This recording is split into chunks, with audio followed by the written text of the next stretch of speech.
everyone, and welcome. This is some of my elderberry syrup. I've got it in a big limoncello bottle here.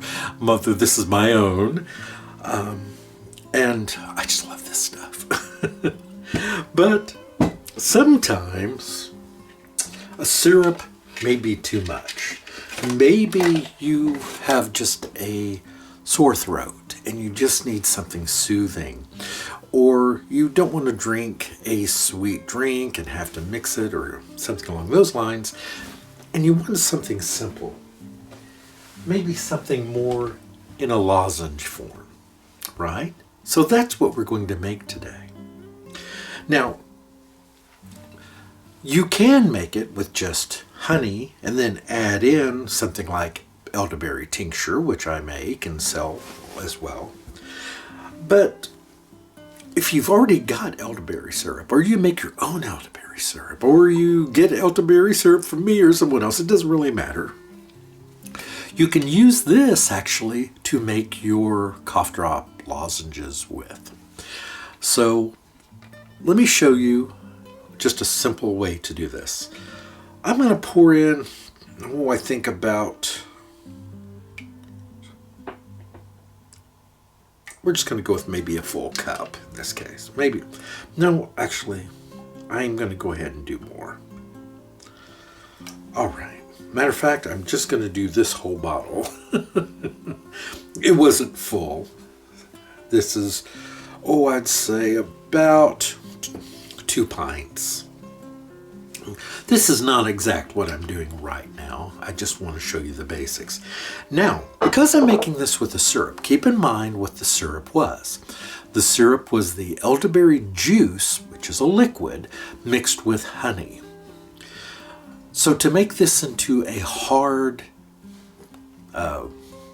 candy, so to speak, what we're going to do is have to reduce this down so that the water, the liquid from the juices, evaporates. Now it leaves all the benefits of the elderberry behind in the honey, which we will be cooking down and hardening into our elderberry drops.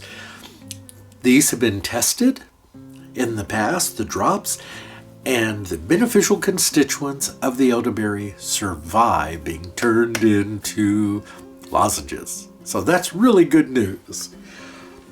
All right, so the first step is we're just going to cook this on medium heat, about 275 degrees, and just reduce it down. So basically just maybe a light simmer and just let it steam. We don't want to burn it.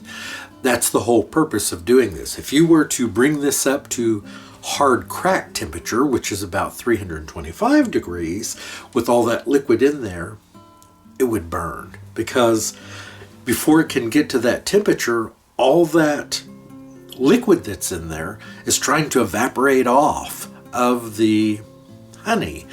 And because you're getting it so hot, it can burn. So we want to get that liquid out first. Then we've got our syrup left, our concentrated syrup. Then when we reduce that down, or then heat that up to get it to the hard candy stage, we can do it very quickly, and we don't have to worry about steaming the honey or burning anything. Both bad. All right, so I'm going to go ahead and start this now. This thing makes a bit of a noise. It's an induction burner, and so it makes a noise when... Here, I'll let you hear it for a moment. So it's a bit noisy, as you can hear. So I'll be turning this off, and we'll come back to it when we have started reducing. So you'll see I have a few other items here. I've just started simmering it down, but what you'll see here is just some cold water, a thermometer. Now, I feel comfortable using this one because it is very accurate, even for doing candy. That's been my experience. I have a glass candy thermometer, and I've never found these to vary more than 2 degrees. So for this purpose, it's just fine. We just don't want this to get over, I said 325, I was thinking of, I don't know, I was thinking 305 is the temperature. We're going for 305 to 310, not 325, excuse me. But right now, I'm just letting it simmer. It's at about, we're at about 227 degrees. I can just give it a swirl here just to give us a little better idea. So 230 to 240, that general area. So we're just simmering it here and letting it reduce down. I will let it continue to do this for about another 30 minutes, and when it is reduced down by about 25% or so, then we'll move on to the next stage. All right, let me turn this off. Now what I will tell you is I switched thermometers to, let me see if I can get this without making a mess here. Shake it down a little bit. This is my mother's old mercury candy thermometer. It's actually got the mercury in the bottom of it.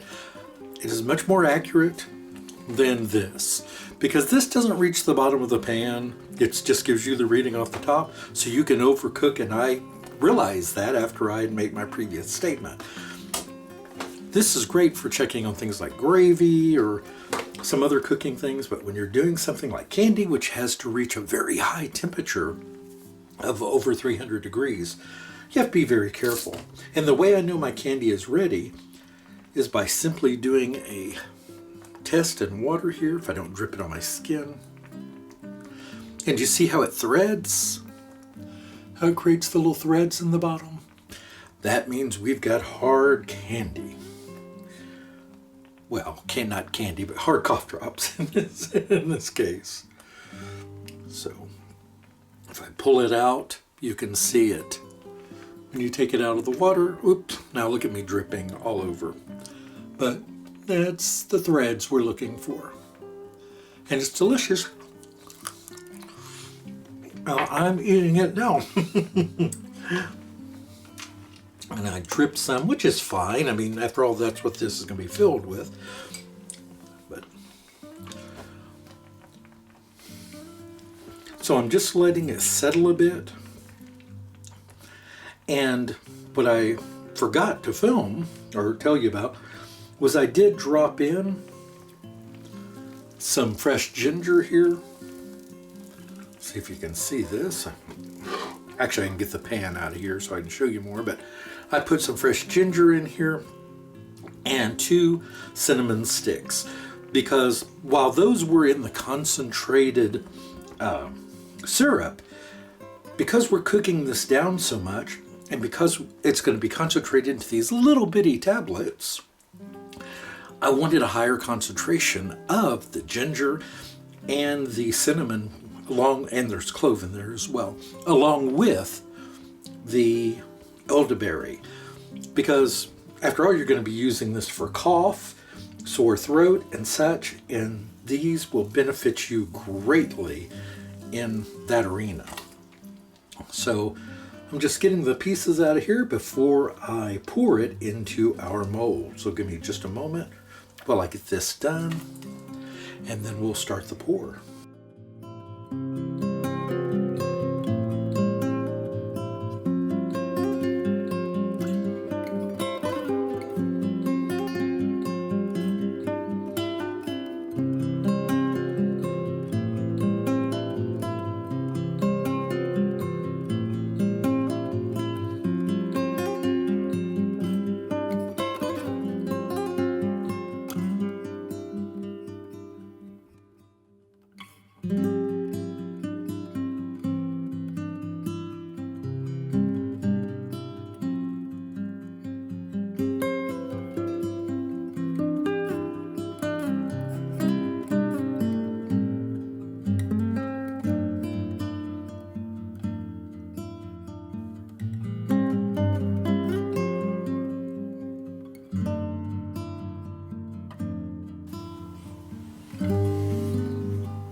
Hi, everyone. Okay, so it's time for the drawing for the winners of the Walking Dead drawing. This was where I asked for you to email me the answer to 3 questions that I asked. The 3 questions were, what was the name of the primary actress Barbara's brother? His name was Johnny. The second question was, what did the little girl in the basement kill her mother with? And it was like a garden spade or a trowel. The third question finally was, what happened to the star male of the movie?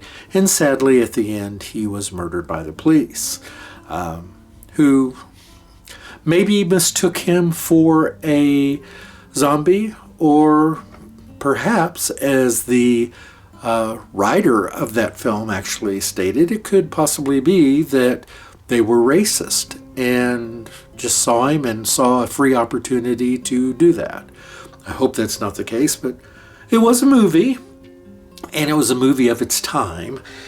And well, let's move on, though. So I asked several of you to, or asked all of you actually, to email me the answers to those questions. And I had 9 people who actually played along. I thought there would be more, I really did. But we had 9. And of those, I chose 3 winners. Those 3 winners are going to get the following. They're going to get one of the round bars of the Falling Leaves soap. They're going to get an Avocado Decadence rose. And of course, a bar of Poison. This was my Halloween soap. And it's a lot of fun, and of course it lights up your bathroom. What could be better than that?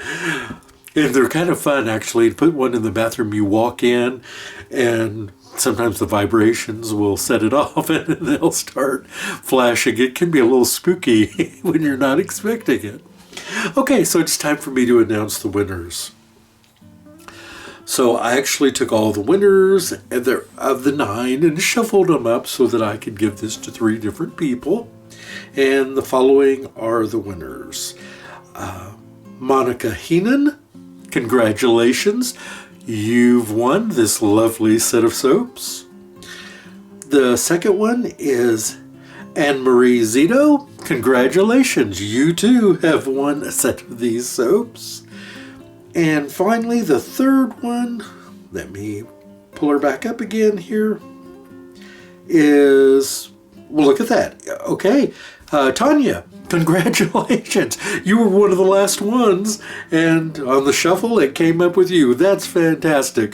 So, Tanya, congratulations. I'm very excited about this. Tanya Bonnet, you are the 3rd winner. And I realize you're overseas, so don't worry about that.